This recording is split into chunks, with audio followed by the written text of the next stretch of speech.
you won't need to be reminded of this, but I just am going to state this in regards to my next interview. The whole of County Kildare is a rent pressure zone, and AirBnB figures for the county have been revealed. I'm joined now by Councillor Chris Pender of the Social Democrats and Kildare Newbridge MD. Hello, Chris.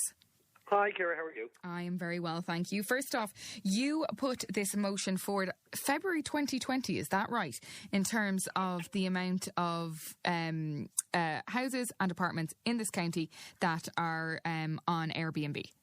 Yes, so I put a motion in February 2020 to ask the council to confirm the numbers in Kildare that are currently available for rent under Airbnb, and then with a lot of kind of other statistics in relation to how many of them are rented for less than 90 days, how many of them are whole properties, all of this kind of stuff. Now, I resubmitted that motion in our last MD meeting because when I got the statistics and the figures back in February, there was...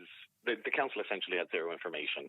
They weren't sure. Now, back at that meeting, I presented them with, I think it was a 37-page presentation that had all the stats they could ever want in their life.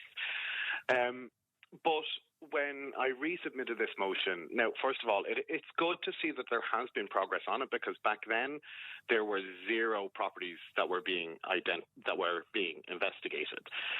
Now, the data that I got was from a site called InsideAirbnb.com, and the council have continued to use that and other sites, which has calculated that there's over 270 properties for let on the Airbnb website. In County Kildare. In County Kildare. And of those 270, 130 of them are either entire homes or apartments. So what are the other 140 are what then? So the other 140 would be somebody renting out a room short term in their home, or, you know, kind of like, or like, I mean, I know there's one property down in Wicklow, for instance, that's a treehouse. Okay. Like, do you know what I mean? So they could be anything from a home to a tent to a glamping pod to any of these kind of things. And they're not what my focus is on, to be very clear, because they are clearly for tourism purposes. They are clearly for the purpose of somebody who is visiting an area to use. Now, my focus is on the 130 that are entire homes or apartments.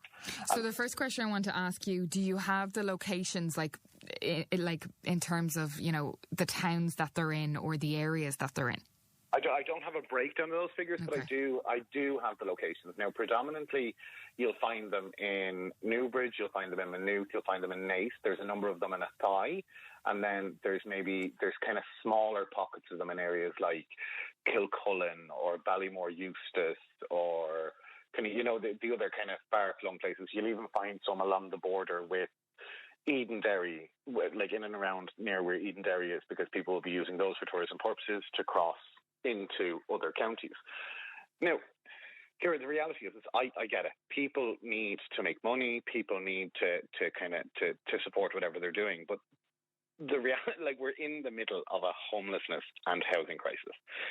If you look at the 130 entire homes or apartments that are currently for let within the county, you're talking about 28% of those being available for full-time let, which is completely prohibited under current legislation. So you're talking about a good maybe 30, 40 homes that are available all year long, every day of the year, for full-time let. You're talking about 37 families that are being left without a home because somebody wants to profit off the housing crisis. Because I think another thing to bear in mind when we talk about these things is that when we're sending out rental properties or residential properties that would normally be used to house families, to house individuals that are struggling to find homes, when we're using those for short-term let or for tourism reasons, that's going to exacerbate and further inflate the cost of rent in an area. I know of a number of the homes that are currently for rent.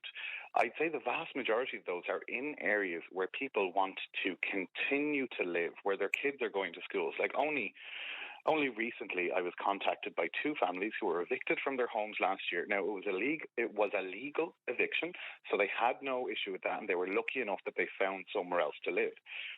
But they went on to Airbnb only maybe 2-3 weeks ago and found the two properties that they had been living in for rent on Airbnb. Like, you're talking about landlords kicking people out so that they can turn a home into a tourism possibility. You know, when you actually hear that is factual, it's very scary, and you know, the pressure that families are under currently. We know we had a homeless and a housing crisis way before the pandemic, and it obviously still mattered as much then.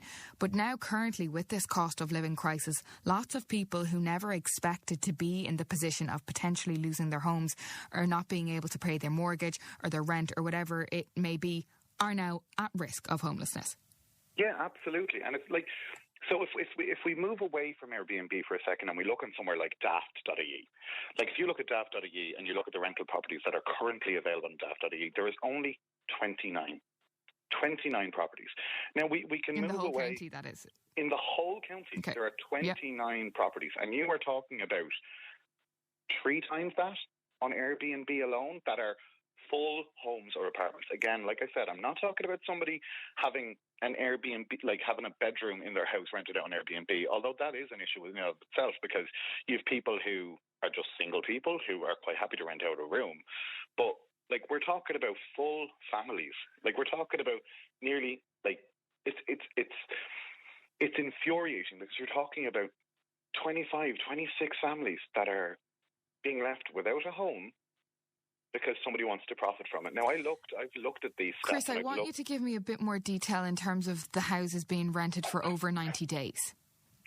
So, according to rent pressures... And when I say rented, I mean in terms of Airbnb. On Airbnb, yeah.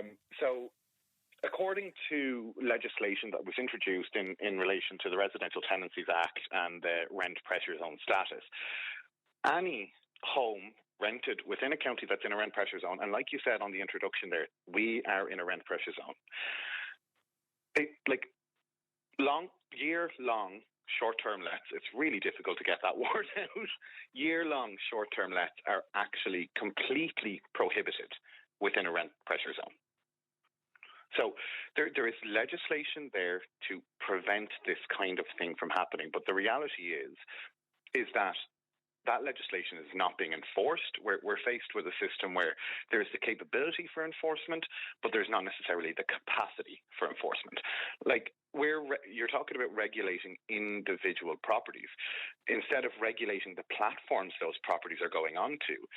Like, if we regulate these properties, if we don't allow for illegal short-term lets to be rented, to be advertised that are within rent pressure zones, that will have an impact. Now, not necessarily the greatest impact in the world or the impact that we want, but it will actually create a system that we can follow up on, that we can... It's like I said to you, in 2020, when I gave these stats to Kildare County Council, they didn't have that information. They do have that information now, and they've kind of worked upon it now. Nowhere near to the level that I would have liked for them to have worked, because I think to be fair, they had 54 of the 270 overall. They assessed them, and 21 of those cases were closed. Now, I've asked for further clarity on exactly how they were closed. Okay. But 21 of those cases have been closed. But it's like there's a reason why rent pressure zones exist. Rent pressure zones exist in areas where the homelessness and housing crisis is further exacerbated, either by its proximity to cities, like, for instance, like, it's part of the reason why Kildare as a whole county got rent pressure zone status, because what was happening was you had somewhere like Dublin that had its rent pressure zone status, but people were moving out of there. It was further inflating or increasing the cost of housing. Yeah. In Kildare, in Meath, in Wicklow, all of these places. Okay, well, Chris, look, it's very interesting, the figures, and asking that question and finding out all that information. I don't have enough time to go through it in more detail at the moment, but thank you so much. That is the Social Democrat councillor for Kildare and Newbridge Municipal District, Chris Pender, on that. He first brought it up with a council motion in February 2020, so just before the pandemic. And as he noted, to date, 54 of the lettings had been assessed. 21 of the cases had been closed. He hasn't got full clarity as to how, why, why, when, the reasons, etc. But investigations are ongoing, it was noted, and of the 33 files that remain open and currently under investigation, should there be a requirement to regulate the same, this will be done through the enforcement system.